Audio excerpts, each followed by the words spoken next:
히브리서 강의 5강 예수님이셔야만 하는 이유에 들어오신 모든 분들을 주님의 이름으로 환영합니다. 우리 기도하신 후에 같이 시작하도록 하겠습니다. 기도하겠습니다. 거룩하신 주님, 오늘 또 우리는 우리의 인생이 목적이 예수님이어야만 하는 이유를 또 공부를 통해서 알기를 원합니다. 하나님 우리에게 말씀하여 주시고 깨닫게 하여 주시고 우리의 모든 삶을 통하여서 우리의 신앙과 우리의 믿음의 온전한 이유를 가지고 살아갈 수 있는 우리 모든 성도님들 다 되실 수 있도록 이 시간을 붙잡아 주시고 축복하여 주시옵소서. 예수님의 이름으로 기도하옵나이다. 아멘. 오늘은 히브리서 5강입니다. 지금까지 잘 따라오시고 또 함께 해주셔서 감사합니다. 여전히 강의안이 이 유튜브 밑에 링크로 걸려 있습니다. 강의안을 가지고 같이 공부하시면 훨씬 따라오기가 쉬우실 겁니다. 그리고 히브리서는 어려워요.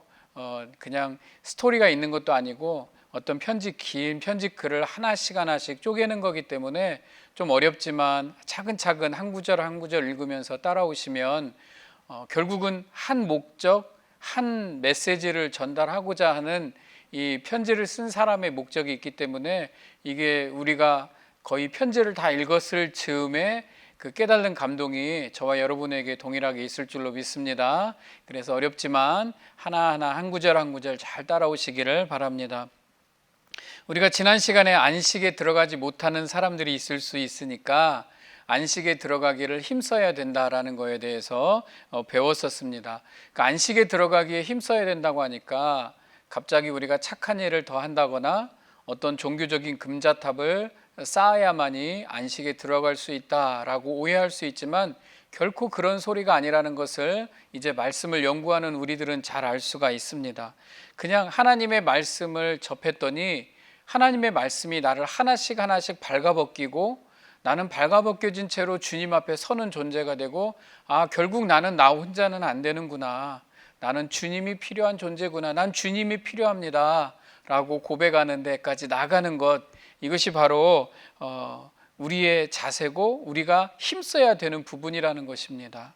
그래서 그 깨달음을 통해서 은혜의 보좌 앞에 오늘 또 나아가기를 힘쓰는 것, 그런 마음으로 기도하고 그런 마음으로 말씀을 연구하는 것, 그것이 바로 안식에 들어가기에 힘쓰는 것입니다. 그 은혜의 보좌가 바로 예수 그리스도, 우리에게 대제사장 되신 예수님이시기 때문에 그렇습니다. 그런데 왜 오늘 강의에서는 왜 예수님만이어야 되는가? 왜 대제사장으로 오신 예수님만 우리에게 유효한가라는 것을 배우는 시간이거든요. 그래서 오늘은 이 5장 말씀을 통해서 대제사장으로 오신 예수님에 관해서 같이 말씀을 나누기를 원합니다. 사람들은 세상이 나아지기를 원합니다.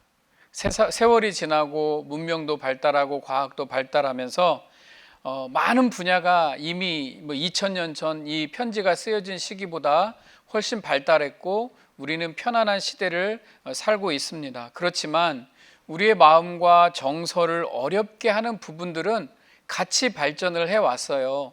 그게 무슨 말이냐면 우리가 환경은 좀 나을지 모르지만 2000년 전에 있던 사람들이 어려워하는 것이나 지금 오늘을 사는 우리가 어렵다고 생각하는 부분이 동일하게 적용이 된다라는 겁니다. 왜냐하면 우리가 그 정서는 항상 똑같기 때문에 그래요. 사람이 느끼고 사는 그 정서는 항상 똑같습니다. 로마에 있는 유대인 그리스도인들은 지금 굉장히 고난받고 핍박에 있었습니다. 핍박 가운데 있었습니다. 어려웠죠. 너무 힘들구나. 내가 사는 게 너무 힘들구나 라고 살고 있었습니다. 그렇다고 해서 그들이 예수 믿는 신앙을 버린 건 아닙니다. 그렇지만 깊은 절망에 빠져서 내가 이렇게 힘이 든데 어쩌면 내가 유대인의 관습과 유대인들이 했던 전통으로 되돌아가야 되는 것 아닌가라는 고민에 빠지게 된 것입니다. 히브리서 기자는 지금 이 문제를 다루고 있습니다. 유대교의 습관과 규례를 들어 설명하고 있고 이 모든 것을 통하여서 이 모든 것을 완성하신 예수 그리스도의 탁월성을 이 사람들에게 설명을 해 주어야만 했다라는 겁니다. 그래서 안식에 들어가기를 힘쓸 때 은혜의 보좌이신 예수 그리스도 앞에 또 그 보좌로 인도하시는 대제사장 되신 예수 그리스도를 이들에게 온전하게 그 구약의 유대인들의 문화와 전통에 따라서 설명을 해 주어야 되는 부분이었다라는 겁니다. 자, 유대인들이 죄를 지었습니다. 굉장히 어려움을 당해요. 그러면 누구를 찾아갑니까? 심지어 아파도 제사장을 찾아가게 됩니다. 그리고 대제사장에 나가서 자기의 모든 죄를 가지고 제물을 가지고 제사를 드리게 되고, 대제사장은 그 온 사람들을 대신해서 하나님께 속죄 제물을 드리고 그 속죄함을 얻어서 다시 백성에게 주는 중간 역할을 하게 되는 겁니다. 즉 구원의 중간 역할을 하는 것이 바로 대제사장의 역할이다라고 말할 수 있습니다. 근데 바로 예수님께서 대제사장으로 우리에게 오셨다라는 겁니다. 우리는 이 부분에 대해서 잘 알고 있죠. 그렇지만 오늘은 조금 말씀을 깊게 들어가서 도대체 그 대제사장이 어떤 역할을 하고 있고 예수님은 도대체 어떤 역할을 하기 위해서 대제사장으로 오셨는지를 오늘 말씀을 통해서 같이 알아보기를 원합니다. 첫 번째, 왜 예수님이 대제사장으로 오셨어야 될까? 그리고 대제사장으로 오신 이유와 그 역할이 뭘까? 첫 번째는요, 대제사장은 사람 가운데서 택한 자이며 다른 사람과 같이 똑같은 과정을 지나야 하는 게 바로 대제사장입니다. 그러니까 여기에서 먼저 제가 이렇게 명제와 답을 설명을 해주고 들어가는 겁니다. 사람으로 오신 예수님, 이 대제사장의 역할에서 사람으로 오신 예수님을 성경은 먼저 설명을 하고 있습니다. 대제사장마다 사람 가운데서 택한 자이므로, 사람 가운데서 택한 자가 바로 대제사장입니다. 대제사장이 모든 것이 예외는 아니었습니다. 제사를 지내러 오는 사람들이 대제사장을 통해서 하나님께 나아간다고 해서 대제사장은 예외가 있는가? 아닙니다. 대제사장도 똑같이 죄를 지은 사람입니다. 다만 하나님의 택함을 입어서 이 일을 감당하고 있을 뿐이었어요. 그래서 대제사장도 지성소에 들어가는 게 두려웠습니다. 하나님을 만나러 들어가는 그 자리가 너무나 두렵고 떨리고, 그때가 다가오면 긴장하고, 또 그렇게 다른 사람과 똑같은 성정을 가진 사람들이었습니다. 그래서 사람들이 죄를 지어서 속죄제물을 들고 올 때 그들이 갖고 있는 연약함, 그들의 죄성, 그들의 부족함을 대제사장도 이미 알고 있다라는 것입니다. 예수님이 사람의 모습으로 오셔야만 했던 이유입니다. 예수님은 사람이 받아야 될 모든 고난과 시험을 친히 다 받으셨습니다. 그리고 그 연약함을 다 감당하셨어요. 그래서 사람이 무엇이 연약한지, 무엇이 힘든지 부족한지 예수님도 다 잘 알고 계셨다라는 것입니다. 5장 2절, 그가 무식하고 미혹된 자를 능히 용납할 수 있는 것은 자기도 연약에 휩싸여 있음이라. 예수님도 연약함에 휩싸여 있었다라고 하네요. 우리가 잘 아는 게 뭐가 있을까요? 사단이 예수님이 공생애를 시작하자마자 찾아와서 유혹을 합니다. 하나님은 사람들이 겪고 있는 시험과 유혹도 다 알고 계셔요. 경험하셨기 때문에 그렇습니다. 또 가장 가까운 사람들이 병들어 죽는 것도 보았습니다. 하나님은 그들의 병들미 무엇인지, 그들에게 죽음이 무엇인지도 다 알고 계시다라는 겁니다. 병들어 약함도 알고, 때로는 무지함과 교만함으로 해보려고 해도 안 되는 인간의 연약함을 예수님은 이미 다 경험하고 계셨다라는 것입니다. 예수님이 제자들과 함께 기도하러 감람산에 가서 나를 위해 좀 기도해 주라, 내가 너무 힘이 들다 그랬는데 제자들이 다 잠이 들어 버렸어요. 우리가 마음은 원하지만 우리 육신이 이렇게 연약한 존재이구나 라는 것을 예수님이 거기서 다 이미 알고 계셨다라고 우리에게 말씀하십니다. 하나님, 이 잔을 내게서, 만약 하실 수만 있으면 이 잔을 내게서 지나가게 해 주옵소서라고 사람이 겪는 똑같은 연약함과 그 부족함을 예수님께서는 하나님께 탄원하며 기도하셨던 그 연약한 모습을 우리에게 성경을 통해 그대로 보여주고 계셨다라는 것입니다. 그러니까 이미 사람의 바닥까지 다 알고 계셨다는 거죠. 예수님은 이렇게 사람의 모습으로 오셔서 우리에게 똑같이 경험하신 예수 그리스도가 바로 대제사장으로 오셨다라는 겁니다. 이스라엘 백성들이 출애굽을 할 때 누가 가장 힘들었을까요? 우리는 아마 수백만 명을 이끌고 온 모세를 잊어버리고 있을지 모르지만 가장 힘들었던 것은 아마 모세였을 것입니다.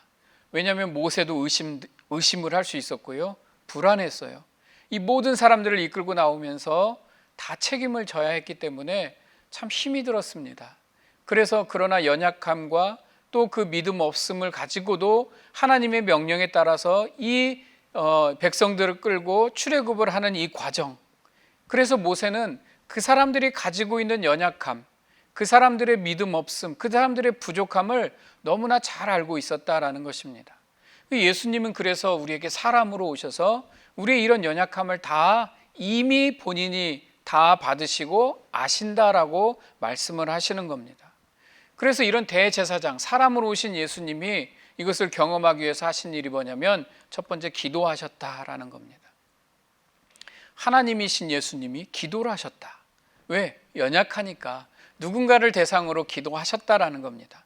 5장 7절에 그는 육체에 계실 때 자기를 죽음에서 능히 구원하실 이에게 심한 통곡과 눈물로 간구와 소원을 올렸고 그의 경외하심을 인하여 들으심을 얻었느니라. 기도의 대상이 정확합니다. 아무에게나 기도한 게 아니라 자기를 죽음에서 능히 구원하실 이에게 기도하셨습니다. 어떻게 기도했냐면 심한 통곡과 눈물로 간구와 소원을 하나님께 올렸고 또 그 하나님의 두려워함을 인하여 하나님을 너무나 존경하고 두려워하는 그 예수 그리스도의 마음을 통하여서 하나님이 들으시고 응답하셨다, 들으심을 얻었다. 이것이 우리가 기도하는 똑같은 포맷입니다. 우리는 정확하게 하나님 앞에 기도를 해야 되고요, 우리의 마음을 다해서 하나님께 기도할 때 하나님은 우리의 마음을 보시고 그 기도에 응답하신다라는 거죠. 이것을 예수님께서 먼저 우리에게 다 보여주셨고 이렇게 하셨다라고 말씀을 하고 있는 것입니다. 그런데 그 응답으로 어떻게 하셨습니까? 먹고 살기 좋아졌습니까? 예수님이? 아니죠. 결국 하나님의 뜻을 행하는 십자가의 죽으심이 예수 그리스도의 응답이었습니다. 기도 응답. 이게 하나님의 뜻을 따라가는 하나님의 사람의 모습을 예수님이 우리에게 보여준 거죠. 두 번째는 예수님은 고난 받으셨습니다. 예수님은 십자가에 못 박히는 곳까지 낮아지셨습니다. 이렇게 고난을 순종함으로 배우셨다라고 우리에게 말씀을 합니다. 그가 아들이면서도 하나님이시면서 하나님의 아들이시면서도 받으신 고난으로 순종함을 배워서 온전하게 되었다라고 우리에게 말씀을 하십니다. 그래야 왜 예수님이 이렇게 하셨어요? 왜 고난으로 순종함을 배워서 온전하게 되셨냐면 이렇게 하셔야 우리가 구원을 얻을 수 있기 때문에 그렇습니다. 하나님의 아들이 이렇게 하셔야만이 저와 여러분이 예수 그리스도 안에서 온전한 사람이 될 수 있기 때문에 예수님께서 이렇게 온전하게 먼저 되셨다라는 거죠. 우리는 그냥 값싸게 받은 것처럼 그냥 구원 얻은 것인지 모르지만 예수님은 이렇게 비싼 값을 치르고 우리에게 구원을 허락하셨다라는 겁니다. 그래서 사람으로 오신 대제사장, 사람으로 오신 예수님은 기도하셨고 고난 받으시는 일을 친히 감당하셨다라는 겁니다. 자, 두 번째 대제사장을 설명하면 대제사장은 사람을 대신해서 제물을 드리기 전에 자신의 죄 문제가 해결되어야 한다. 죄가 없으신 예수님, 이 대제사장의 역할을 통해서 다시 예수님을 설명하시는데 이것은 죄가 없는 예수님을 설명하고 있습니다. 그러므로 백성을 위하여 속죄제를 드림과 같이 또한 자신을 위하여도 드리는 것이 마땅하니라. 대제사장들이요, 그 지성소에 들어가서 제사를 드리기 전에 먼저 자기 자신을 위해서 하나님께 속죄제물을 드리고 자신의 모든 죄를 클리어하게 한 다음에 하나님 앞에 나아간다라는 거죠. 즉 하나님 앞에 나아갈 수 있는 사람은 죄가 없는 존재여야 된다라는 것입니다. 죄가 없는 존재가 누가 있습니까? 오직 아들 예수 그리스도는 죄가 없으시다라는 것을 우리에게 설명합니다. 죄인을 위하여 죄 있는 사람이 하나님 앞에 나아갈 수 없기 때문에 구약의 대제사장은 사람이었어요. 그래서 죄가 있는 사람입니다. 그래서 자기를 위해서 먼저 속죄제물을 드리고 나아갔지만 우리에게 대제사장으로 오신 예수 그리스도는 죄가 없으신 분이십니다. 사람으로 오신 예수님, 그러나 죄가 없으신 분입니다. 예수님께서는 대제사장으로서 이 역할을 감당하셨습니다. 그래서 친히 제물이 되셔서 속죄하셨고 단번에 십자가에 피 흘려 죽으심으로 우리의 죄를 구원하는 완전한 속죄를 예수님께서 이루셨습니다. 본인이 직접 제물이 되시고 죄가 없으신 대제사장으로서 하나님 앞에 나아가는 그 중보의 역할, 중간 역할을 예수님께서 하셨다라는 겁니다. 자, 말씀을 읽어보면요, 그럼 우린 뭐 해야 되지? 우리는 다른 게 없죠. 은혜의 보좌 앞에 나아가는 겁니다. 이 일을 다 행하신 예수 앞에 나아가기를 힘쓰면 되는 거죠. 예수 앞에 나아가기를 힘쓰는 것이 바로 저와 여러분이 해야 될 일이다라는 겁니다. 자, 세 번째, 대제사장은 사람이 뽑는 게 아니라 하나님이 부르신 존재입니다. 즉 하나님으로 오신 예수님을 설명하고 있습니다. 이 땅에 구원자가 필요한데 구원자는 세 개의 조건이 필요합니다. 먼저는 완전하신 하나님, 또한 완전한 사람, 그러나 죄가 없으신 분, 이분이 바로 구원자의 조건이 되는데 예수님이 바로 그 구원자로 오셨다라는 겁니다. 그런데 이 구원의 조건이 대제사장의 역할에 다 담겨 있다. 이것을 지금 구약의 율법과 구약 성경에 익숙한 유대인 그리스도인들에게 히브리서 기자가 설명을 하고 있는 겁니다. 너희들 옛날로 돌아가고 싶지? 다시 저 성전에 가가지고 제사 드리고 싶고 이렇게 하고 싶지? 너무나 힘들고 어려우니까. 그러나 그 역할로 오신 분이 바로 너희가 믿고 있는 예수님이다. 그러니까 옛날로 돌아갈 필요가 없다라고 설명을 해주고 있는 것입니다. 여러분, 대제사장은 내가 하고 싶습니다 해서 되는 게 아니라 하나님이 정해 주시는 겁니다. 구약에서도 하나님이 정해 주신 아론과 그 아들들만이 대제사장의 역할을 감당할 수 있었습니다. 즉 구약의 레위 지파, 바로 제사장 지파로 하나님이 구별해 주신 지파만이 이 일을 감당할 수가 있는 것입니다. 하나님이 다 정해 주신 거예요. 하나님이 자신이 또 지정한 대제사장을 지정해 주십니다. 다른 이의 제사는 받지 않아요. 그들이 함부로 제사를 드리면 죽임을 당하게 되어 있습니다. 그러니까 대제사장은 하나님 앞에 하나님에 의해서 뽑혔고 목숨 걸고 하나님을 섬기고 있는 거예요. 왜? 까딱 잘못하면 죽임을 당한다라고 구약에 써 있잖아요. 그만큼 하나님을 섬기는 것이 쉽지 않은 일이라는 겁니다. 그러니까 예수 그리스도가 우리의 중보의 역할을 했다라는 것. 우리가 요즘은 뭐 예수 믿는 게 쉽잖아요. 교회 다니세요, 예수 믿으세요. 우리 주변에 뭐 교회 다니는 사람, 뭐한 사람 이라니까 우리가 믿는 신앙이 되게 가치가 없어 보이지만 예수님이 하나님과 우리 사이에서 중보의 역할을 하는 것은 그만큼 목숨을 걸고 하는 일이었다라는 것을 우리에게 알려주는 겁니다. 그만큼 우리가 이미 가지고 있는 믿음과 이 구원의 가치가 정말 높다라는 것입니다. 그래서 다시 한번 우리는 두려워하지 말고 힘을 내서 주님께 나아가기를 힘써야만 됩니다. 다른 누군가가 내가 여러분들의 죄를 위해서 십자가에 죽겠습니다라고 말해봤자 그 유효하지 않다라는 거죠. 소용이 없다라는 거예요. 하나님이 아무나 받으시는 게 아니라 오직 하나님께서 지정해 주신 그 대제사장, 오직 하나님께서 지정해 주신 아들 독생자 예수 그리스도만의 피를 받으시겠다라고 말씀을 하신 겁니다. 이 종귀는 아무도 스스로 취하지 못하고 오직 아론과 같이 하나님의 부르심을 받은 자라야 할 것이니라. 그러니까 아론은 이런 걸 설명하기 위해서 등장한 등장인물입니다. 그리스도께서 대제사장 되심도 스스로 영광을 취하심이 아니요 오직 말씀하신 이가 그에게 이르시되 너는 내 아들이니 내가 오늘 너를 낳았다 하셨고 하나님이 지정해 주신 독생자 아들 예수 그리스도를 통해서만 하나님이 받으시겠다라고 지정을 해 주셨던 것입니다. 자, 대제사장으로 오신 예수님은 사람의 몸으로 오셨습니다. 아론이 이게 모형으로 보여줬고 예수님이 그 다음에 제사장의 모습으로 오셨는데 아론과는 차이가 있어요. 왜?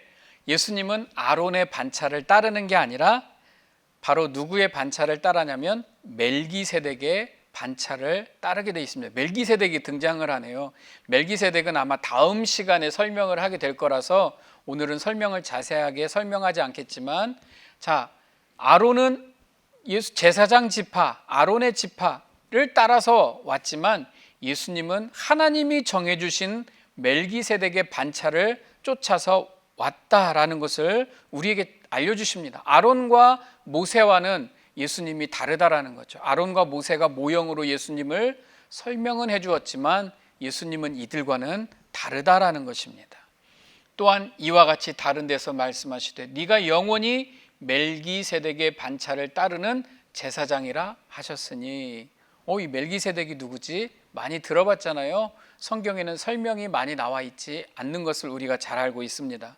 그래서 멜기세덱은 설명하기가 참 어렵습니다. 어디서 왔는지 어디로 갔는지 이 특별한 성경의 설명이 없어요. 그게 무엇을 뜻하냐면 이 멜기세덱은 하나님으로부터 왔다라는 것을 우리에게 설명해 주고 있는 것입니다.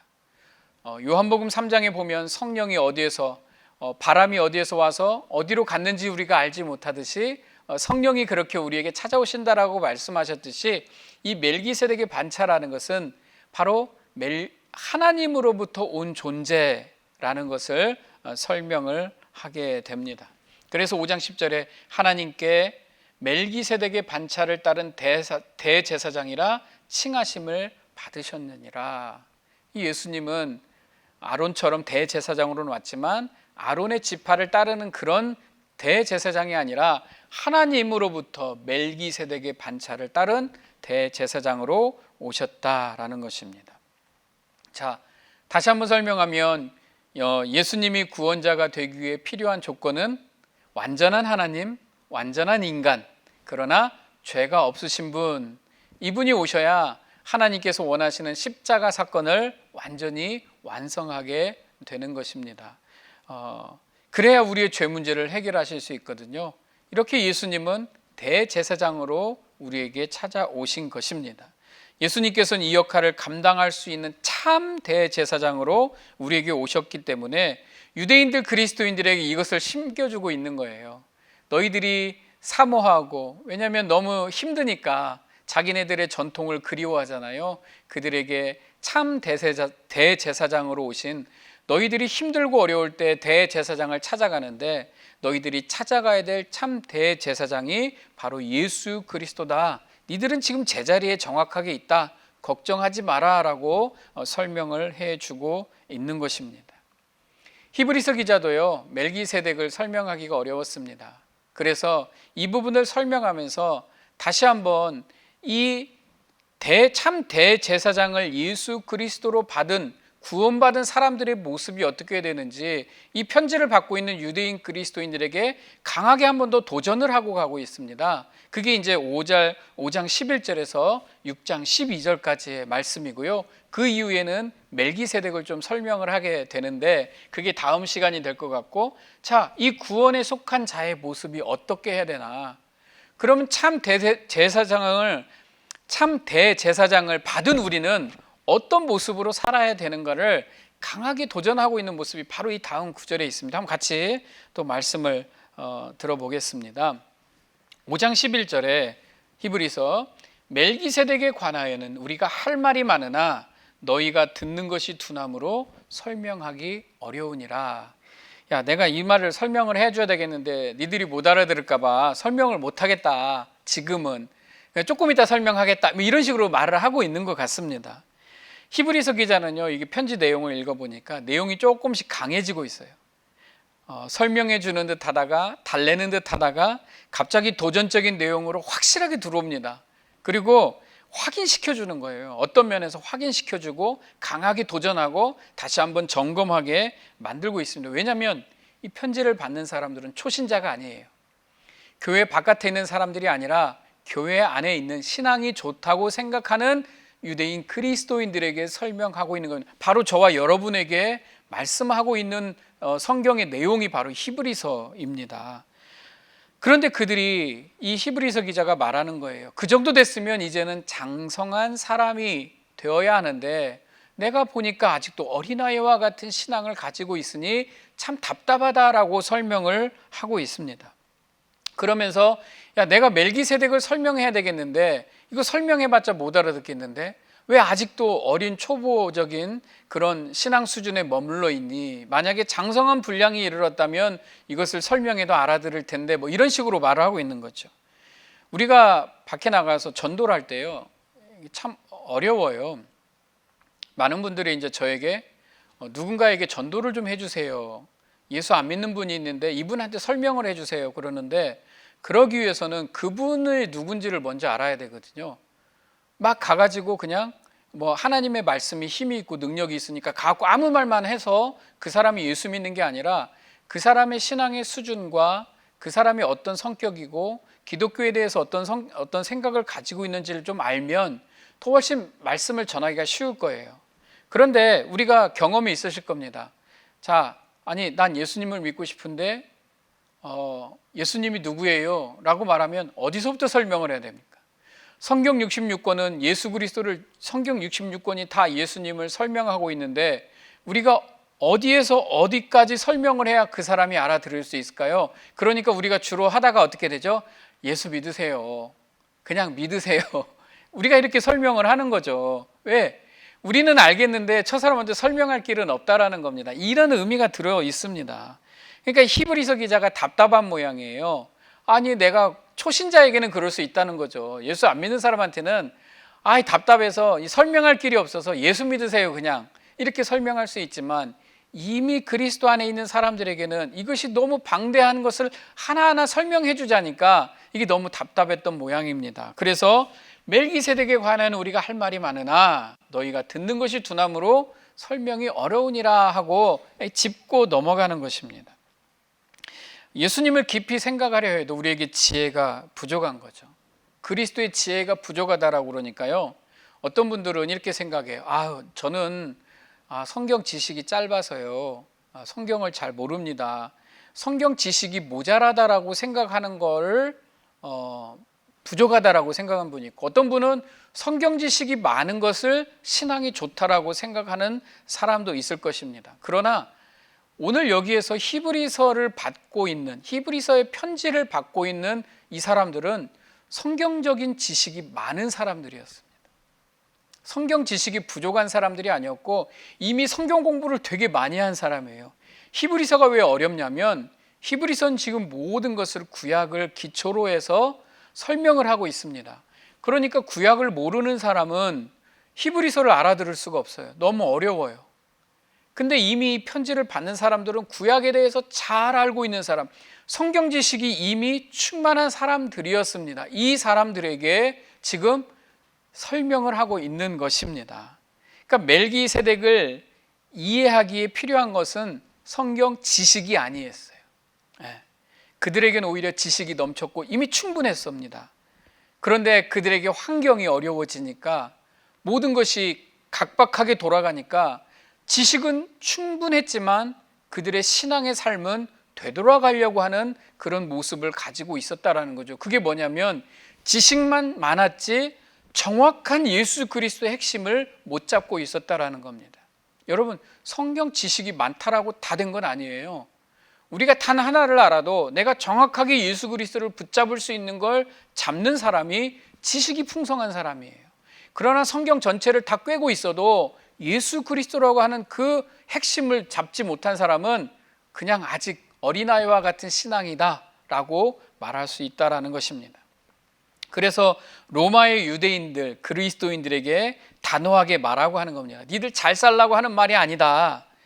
멜기세덱의 반차로 오신 예수님을 믿지 않으면 너희가 가지고 있는 모든 지식 다 필요 없다. 그러니까 예수를 잘 믿어야 된다. 예수님이 누구신지 정확하게 알아야 된다라고 강하게 도전을 하고 있는 것입니다. 그러면서 이 성경 구절을 줘요. 6장 1절 2절에 그러므로 우리가 그리스도의 도의 초벌을 버리고 죽은 행실을 회개함으로 하나님께 대한 신앙과 세례들과 안수와 죽은 자의 부활과 영원한 심판에 관한 교훈의 털을 다시 닦지 말고 완전한 대로 나아갈지니라. 자, 내가 성경 지식이 아무리 많아도 핵심을 못 잡으면 그건 아무 쓸모가 없다. 그거는 다 그냥 버려야 될 쓰레기들일 뿐이다. 그러니까 이제부터 다 버리고 완전한 대로 나아갈지나. 근데 제가 이 강의를 하면서 답을 알려드리고 갈게요. 완전한 대가 나아갈지니라. 완전한 대가 뭘까요? 그렇죠. 예수 그리스도께로 나아가라. 완전한 대는 우리가 뭘 스펙을 쌓고 성경적인 연륜을 쌓고 이게 아니라 완전한 대, 오직 예수 그리스도께 나아갈지니라. 답을 알려주고 넘어갑니다. 완전한 대로 나아갈지니라 이렇게 도전을 하고 있는 것입니다. 그래서 오늘 이 도전의 말씀을 오늘 여기까지 한번 가겠습니다. 완전한 대로 나아갈지니라. 방금 읽은 구절 한번 훑어볼게요. 사람들은 혼돈스럽고 불확실한 시대를 살고 있습니다. 이게 뭐냐면 지금도 마찬가지죠. 오늘 또 우리가 살고 있으면서 좀 불확실한 시대를 살고 있습니다. 기준이 사라지는 시대에 어떤 게 맞고 어떤 게 틀린 건지 사실은 잘 모르는 시대를 살고 있고, 내일 우리가 경험하지 못한 일들이 또 등장을 하는 그런 시기를 살고 있습니다. 그러니까 헷갈리죠. 더군다나 구원의 문제는 항상 우리를 불확실하게 합니다. 우리의 감정이, 지식이 우리를 불확실하게 하는 게 아니라 우리의 감정, 우리의 감성이 내가 받은 구원을 자꾸 불확실하게 만들어줍니다. 그래서 성경은 우리에게, 히브리서 기자는 완전한 대로 나아갈지니라 이렇게 말을 하는 것입니다. 그러기 위해서는 첫 번째, 어린아이와 같은 신앙을 버려야 합니다. 5장 12절에 14절, 때가 오래되었으므로 너희가 마땅히 선생이 되었을 터인데 너희가 다시 하나님의 말씀의 초보에 대하여 누구에게서 가르침을 받아야 할 처지니 단단한 음식은 못 먹고 젖이나 먹어야 할 자가 되었도다.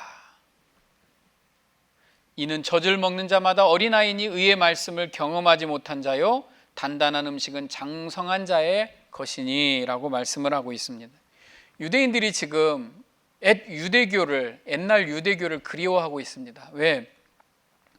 어려서부터 이 사람들이 배운 건 율법을 지킴으로 구원을 얻는 것이었어요. 유대인 그리스도인들은 어릴 때부터 신앙교육을 굉장히 잘 받았습니다. 그리고 하나님 앞에 번제를 드리고 제사를 드리고 그것을 통해서 자신의 행위와 자신의 어떤 종교, 신앙이 온전하게 된다고, 의롭게 된다고 배웠습니다.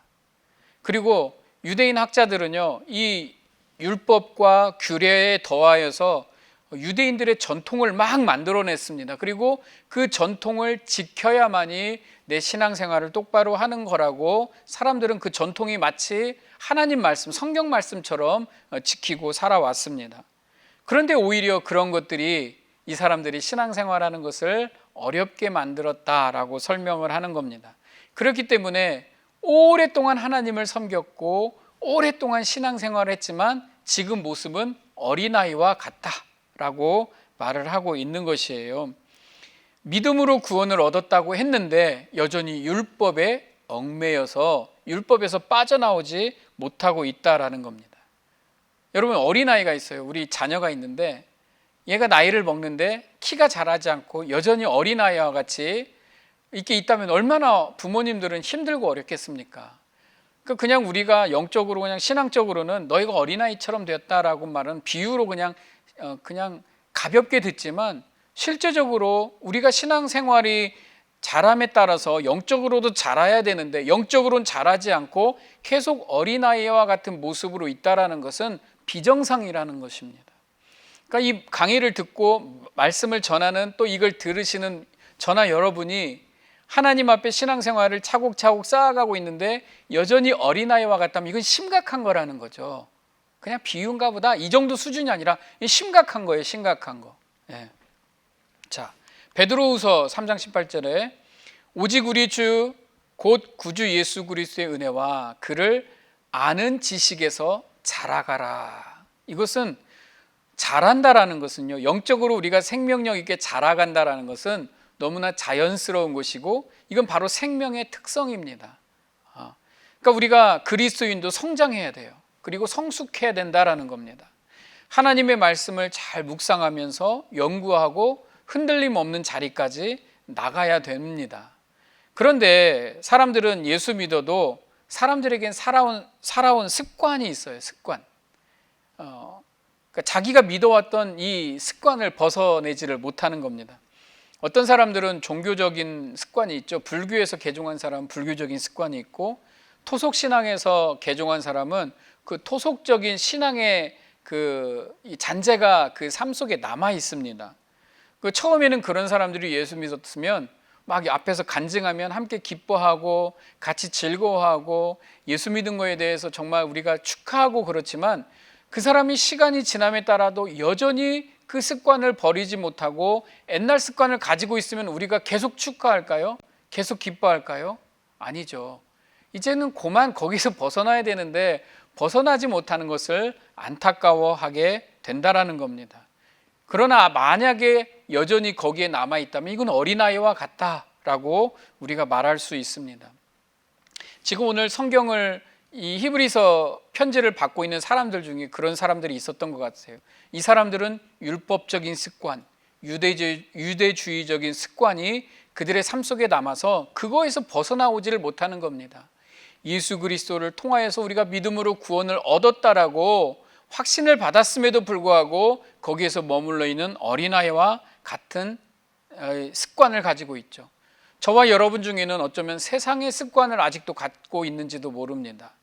자, 에베소서 4장 13절 14절에 우리가 다 하나님의 아들을 믿는 것과 아는 일에 하나가 되어 온전한 사람을 이루어 그리스도의 장성한 분량이 충만한 데까지 이르리니 이는 우리가 이제부터 어린아이가 되지 아니하여 사람의 속임수와 간사한 유혹에 빠져 온갖 교훈의 풍조에 밀려 요동하지 않게 하려 함이라. 왜 우리가 자라야 되냐면요, 세상은 우리를 유혹하기 때문에 그래요. 세상은 여러분이 예수님을 잘 믿고 있도록 내버려 두지 않아요. 여러분들이 하나님의 그 패밀리라고 하는 가정에서 잘 자라는 것을 좋아하지 않아요. 옆에 사는 이상한 사람이, 사단이 여러분을 미혹해요, 유혹해요. 웃으면서 다가와서 어린아이를 웃으면서 친절하게 대하면 아이들은 미혹되고 유혹되어서 넘어갈 수가 있습니다. 그러나 어른들은 그러한 것에 유혹되지 않죠. 왜? 장성한 데 이르렀기 때문에. 그래서 어른들이 어린아이와 같은 어린아이를 보호하는 것이 패밀리가 아니겠습니까? 그런데 우리가 자라지 않고 어린아이와 같다면 계속 세상에서 유혹하고 미혹하는 세상의 여러 가지 것에, 세상의 교훈, 온갖 교훈의 풍조에 밀려서 요동하게 된다라는 겁니다. 그게 어린아이와 같은 신앙이다. 그래서 어린아이와 같은 신앙을 우리가 버려야 된다라는 겁니다. 장성한 사람은 어떤 폭풍이 몰려와도, 어떤 시련이 다가와도 우리의 주어진 구원이 완료되었음을 깨달았습니다. 그러나 어린아이와 같은 신앙은 계속 구원에 흔들려요. 왜? 놔두지 않거든요. 여러분이 구원의 확신으로 그리스도 안에서 신실하게 있는 것을 세상은 가만히 내버려 두지 않고 계속 유혹하고 미혹하고 밀고 땡깁니다. 흔들리도록. 그러나 우리는 장성한 자가 되었기 때문에 흔들리지 않아요. 때론 고난이 옵니다. 그러나 고난이 와도, 시련이 찾아와도 내 믿음이 잘못되었는가? 이렇게 흔들리는 것이 아니라 나는 고난이 있고 시련이 있고 나는 안 되지만 예수를 통해 내가 이루어졌구나라는 것을 깨달은 사람이 된다라는 거죠. 나는 아니에요. 나는 부인하고, 자기를 부인하고 오직 예수 그리스도를 통하여서 이 땅에 살아가는 사람이 장성한 분량에 이르는 어른과 같은 신앙인이다라는 겁니다. 지금 히브리서 기자가 그것을 호소하고 있는 것입니다. 그리고 또 하나, 완전한 대로 나아가기 위해서는 죽은 행실을 회개해야 됩니다. 자, 아까 말한 것처럼 우리에게 남아있는 죄의 습관을 회개해야 돼요. 반복하지 않아야 됩니다. 돌아서야 됩니다. 육체의 습관을 벗어나지 못하면 우리는 한 발짝도 나아갈 수가 없습니다. 여러분에게 혹시라도 여러분만 알고 있는 어떤 육체적인 습관, 잘못된 죄의 습관이 있다면 그것을 버려야 한 발자국 나아가집니다. 잘할 수가 있는데 계속 거기에 머물러 있으면 우리는 어떻게 되냐면, 이게 초보적인 단계죠. 사람들은요, 보통 이 단계에서 회개합니다. 회개. 내가 잘못했습니다. 용서해 주세요. 그리고 내 잘못을 찾아내서 하나님께 잘못했다고 기도하고 그 다음에 돌아와서 또 죄를 저지르고 반복해서 비는 행동을 우리는 회개라고 말을 합니다. 그렇죠? 그리고 회개했냐? 회개합시다. 이렇게 말을 하는 거죠. 그러나 우리가 이제 말씀을 한 단계 더 들어가서 보면 그리스도인들이 우리가 제일 불확실하다고 느끼는 때가 언제입니까? 우리가 불확실하다고. 내가 뭔가 불확실해. 언제냐면 내가 뭔가 선한 행동을 하고 의로운 행동을 하지 않았을 때 사람들은 좀 불안감을 느낍니다. 그렇지만 내가 뭔가 선한 행동을 하고 어디 가서 누군가를 좀 돕고 의로운 행위를 하면 우리는 좀 안심이 돼요. 그래도 내가 좀 이제 괜찮은 사람인가 보다. 그런데 여기 성경이 말하는 우리의 행위, 우리의 행실을 성경은 뭐라고 말하냐면 우리의 모든 행실은 죽은 행실이다라고 말을 하는 것입니다. 자, 이사야 64장 6절 무릇 우리는 다 부정한 자 같아서 우리의 의는 다 더러운 옷 같으며. 무슨 말이냐면 우리가 어떤 행실을 잘한다 라고 했을 때 그 행실이 얼마나 착했는지 안 착했는지는 그렇게 중요하지 않다라는 것입니다. 왜냐하면 우리가 입은 옷은 다 어차피 더러운 옷과 같다라고 성경은 말하고 있습니다. 왜? 우리의 존재는 그냥 우리 존재 자체는 죽은 행실과 같은, 우리가 착한 일을 하든 무엇을 하든 우리의 모든 행실은 죽은 행실이다라는 겁니다. 하나님 말씀이 우리에게 이렇게 지적하고 있는 것이고 내가 하는 모든 행위는 죽은 행실입니다라고 하나님께 고백하는 것이 바로 진정한 회개라는 것이에요. 여기까지만 들으면 그러면 난 아무것도 안 해도 되겠네, 이게 아니라 우리가 행실로서 깨끗하게 할 수 있는 건 없다라는 것이에요. 그래서 내가 무엇을 하든지 내 행실은 다 죽은 행실이지만 그렇기 때문에 우리가 깨끗하게 될 수 있는 그 본체를 생각해야 된다라는 거죠.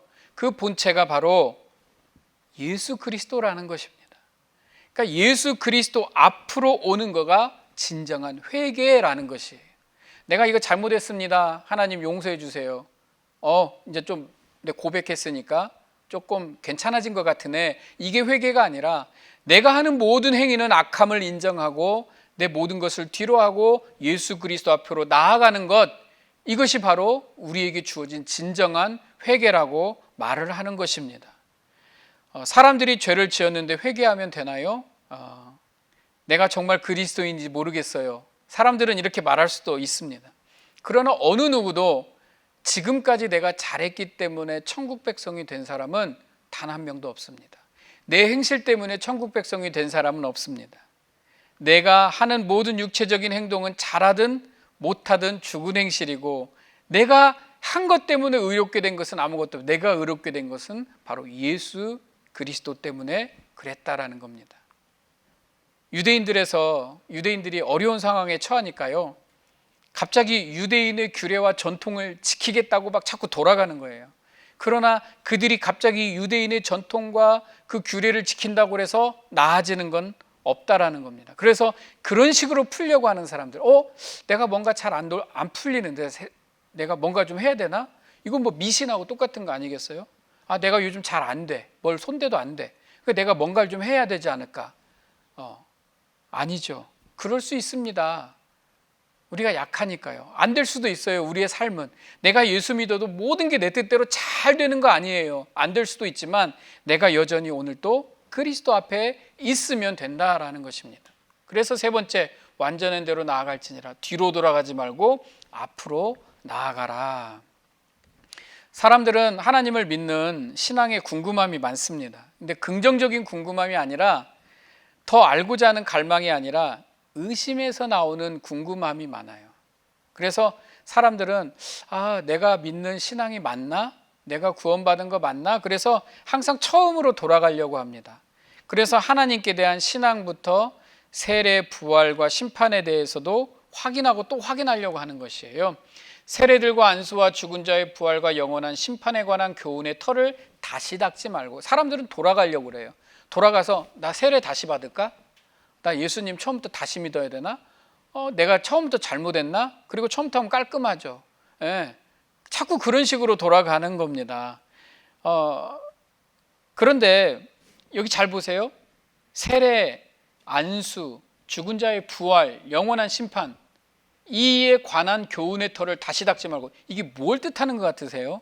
세례, 안수, 부활, 심판, 이게 결국 예수 그리스도를 의미하고 있는 겁니다. 성경이 말하고자 하는 것은 예수 그리스도예요. 예수 그리스도. 예수 그리스도 앞에 온전하게 나아가라고 그랬더니 사람들이 예수님은 온전히 못 붙잡고 자꾸 세례라고 하는 것, 안수라고 하는 것, 어떤 죽은 자의 부활과 심판이라고 하던 교리 같은 거에 다시 자꾸 돌아가려고 하는 거예요. 아니요, 이런 것이 다 누구를 말하는 거냐면 예수 그리스도를 말하는 거기 때문에 예수 안에 온전히 거하면 된다라는 것이에요. 이런 것들로 다시 돌아가서 처음부터 다시 하려고 하지 말라라고 설명을 하고 있는 것입니다. 그냥 우리는 하나님의 말씀이 결국 아들 예수 그리스도를 말하는 거구나, 그리고 바로 예수 앞에 엎드리면 잘하고 있는 거다라는 것입니다. 자, 다시 하면 우리가 확실해질까요? 다시 해도 확실해지면 또 다시 돌아갑니다. 우린 또 다시 조금 하다가, 여러분 요즘 컨디션이 좋으세요? 영적으로? 또 돌아가요. 좀 부족하세요? 나아질 때가 옵니다. 우리는 끝까지 그렇게 다 가는 거지 계속 잘하는 사람들은 없습니다. 그래서 그러나 우리는 본질적인 본체이신 예수 그리스도를 온전히 붙잡고 있어야 되는데, 어떻게 하면 되냐면 완전한 대로 나아가는 사람은 예수라는 열매를 맺게 돼 있다라는 겁니다.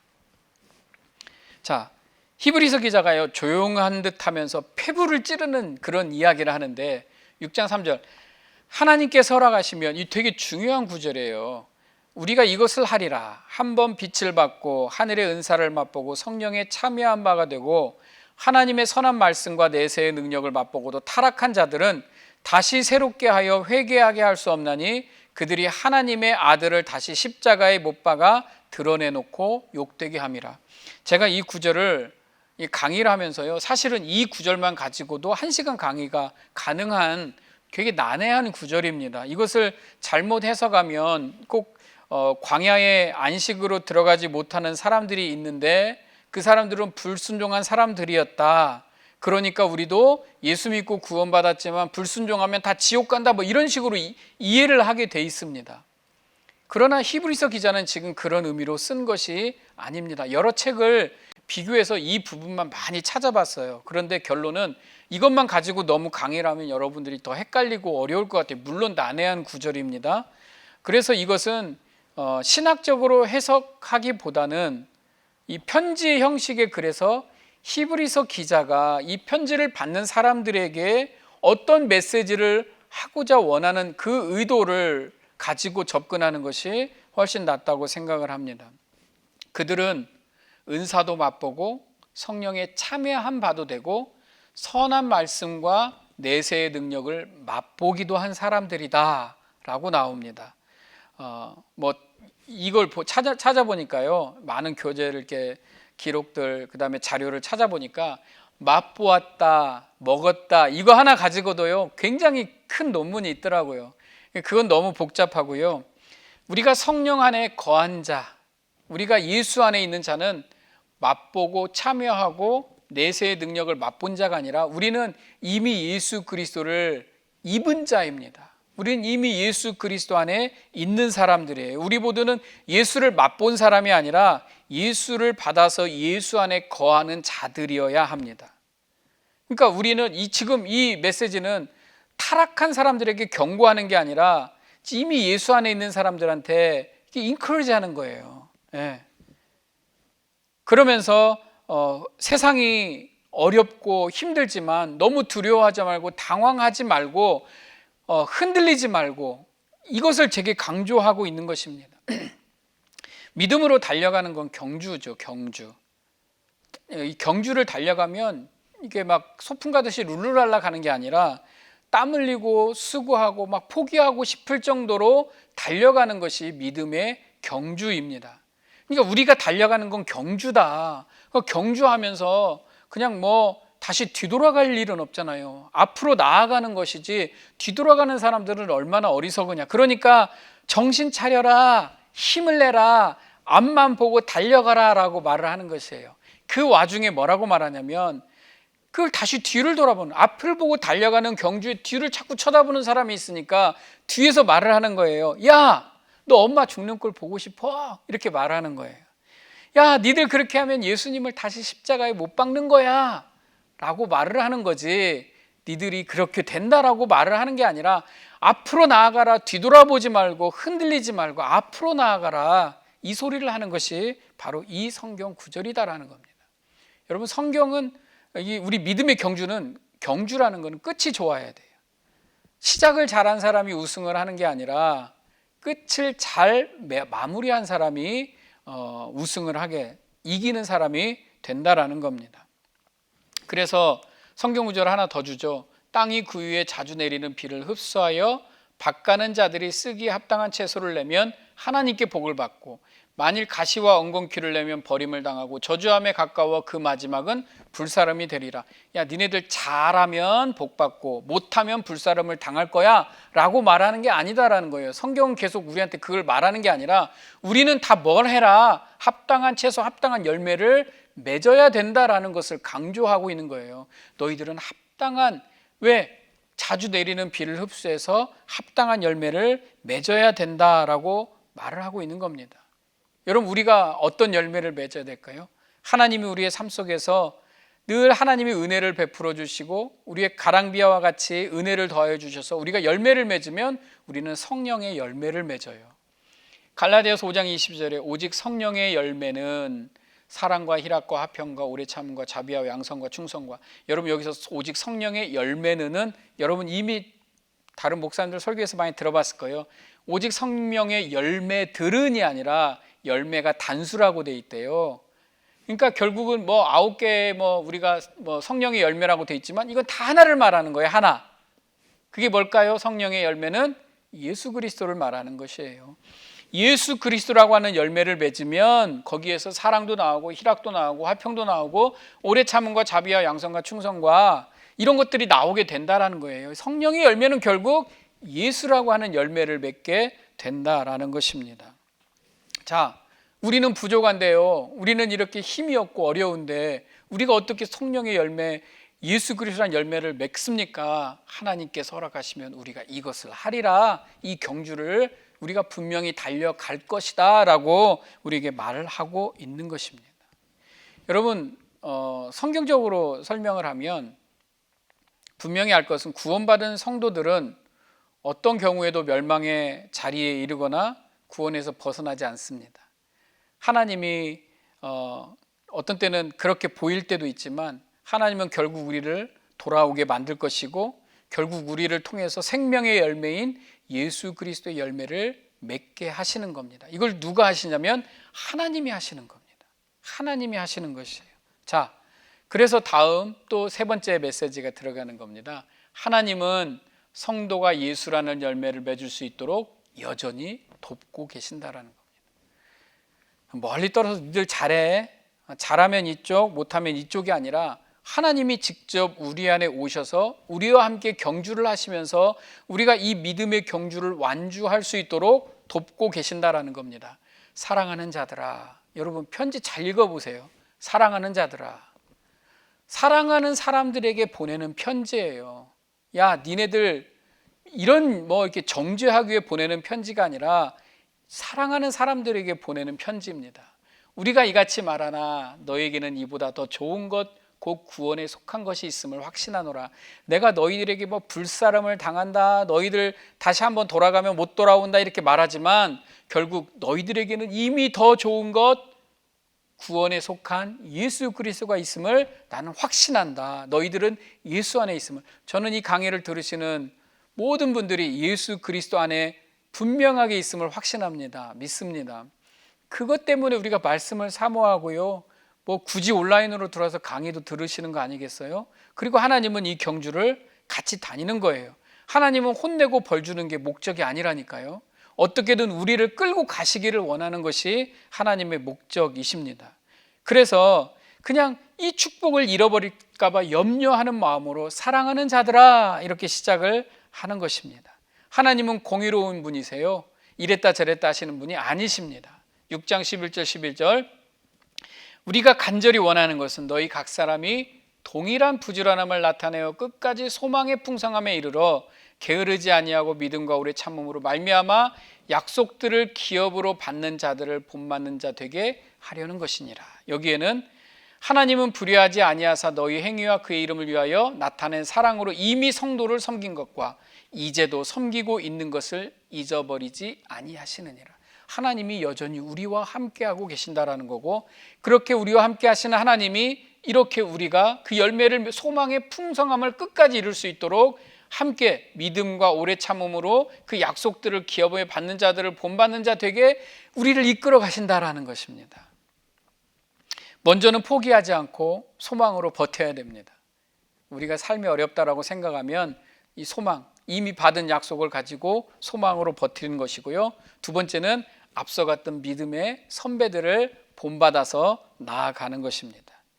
어린아이와 같은 신앙을 가진 사람들은 어린아이, 순수한 게 아니라 어린아이, 미숙한 신앙을 가진 사람들은 믿음의 선배들을 기억하면서 다시 한번 힘을 내고 장성한 분량에 이르기까지 잘하는 사람처럼 열심히 나아가라고 말을 하는 것입니다.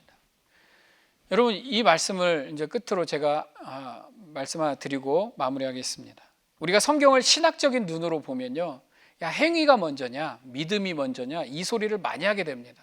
야, 행위를 말하는 사람들은 야, 우리가 믿음으로 구원 얻었는데 무슨 행위냐, 또 믿음으로 말하는 사람은 우리 믿는 사람들이 좀 행위도 좀 해야 되지 않느냐, 착하게도 살아야 되지 않느냐 이렇게 합니다. 물론 다른 종교들도요, 열심히 치성을 쌓고 선한 일을 해야 극락을 간다 이런 공식이 있습니다.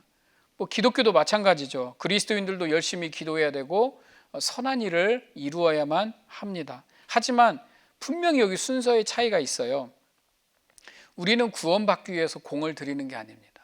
우리는 구원받기 위해서 공을 들이는 게 아니라 우리는 구원받기 위해서 율법의 행위를 하는 것이 아니라는 것입니다. 우리는 믿음의 삶을 사는 거예요. 우리는 이미 구원받은 백성이기 때문에 그 믿음의 삶을 열심히 달려가는 겁니다. 하나님이 허락하신 그 믿음의 경주를 열심히 인내하면서 달려가는 거지, 달려야만이 얻는 그런 것이 아니라 이미 얻은 자이기 때문에 이 얻은 자의 의무로서 그것을 달려가는 겁니다. 그래서 이미 약속이라고 하는 예수라는 열매를 약속으로 받았어요. 우리는 이미 받은 자이기 때문에 그것을 가지고 열심히 달려가고 또 이것을 잘 달려가도록 하나님은 우리를 계속 돕고 계신다라는 겁니다. 나무를 하나 심었습니다. 이 나무는 예수 열매를 맺는 나무입니다. 그러니까 이제 우리 아무것도 안 해도 되겠죠. 이 나무는 가만히 있으면 예수 열매를 맺을 수 있으니까 그렇지 않잖아요. 이 나무는 자라야 되죠. 이 나무가 열매를 맺으려면 자라야 되고 성숙해져야 되고 꽃이 피고 그 다음에 열매가 맺어야만이 이 나무에서 예수라고 하는 열매를 맺을 수가 있어요. 가만히 있는다고 열매가 맺혀지지 않죠. 그래서 농부이신 하나님께서 우리가 잘 자랄 수 있도록 도우신다라는 거예요. 그래서 거름도 주고 때로는 잡초도 뽑아주고 이렇게 해서 나중에 추수 때가 되어서 아름다운 예수의 열매를 맺게 한다라는 겁니다. 그래서 나중에 나무와 이 농부가 함께 기뻐하는 것이 바로 추수의 때에 일어나는 일이다라는 겁니다. 믿음의 경주가 바로 이와 같은 거예요. 믿음의 경주를 달리는 저와 여러분에게는 이미 우리 심장에 뜨거운 예수 그리스도가 있습니다. 그래서 우리 이 심장으로 달려가는 것입니다. 그래서 우리는 잘 달릴 수 있도록 도우시는 하나님이 계시기 때문에 당연히 그리스도인들을 통해서 우리는 선한 행위가 나와야 돼요. 세상을 감동시키는 착한 일을 우리는 해야 되는 것입니다.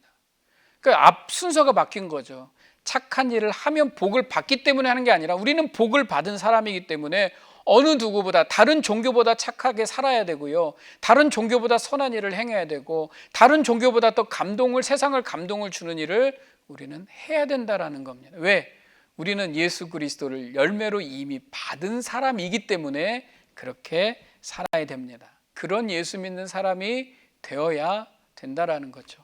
오늘 히브리서를 공부하면서 지금은 어려운 때죠. 사람 만나기도 어렵고 그렇지만 어떻게 하는 것이 가장 좋은 일일지 우리 각자에 있는 처소에서 오늘 또 내가 이미 예수 그리스도를 열매로 약속받은 사람으로서 어느 누구보다도 선한 행위로서 세상을 감동시키고 주변 사람들을 감동시키고 나의 가족을 위해서 더 깊이 사랑하는 저와 여러분 모두가 되시기를 주님의 이름으로 축복합니다. 감사합니다. 우리 다음 주에 뵙겠습니다. 고맙습니다.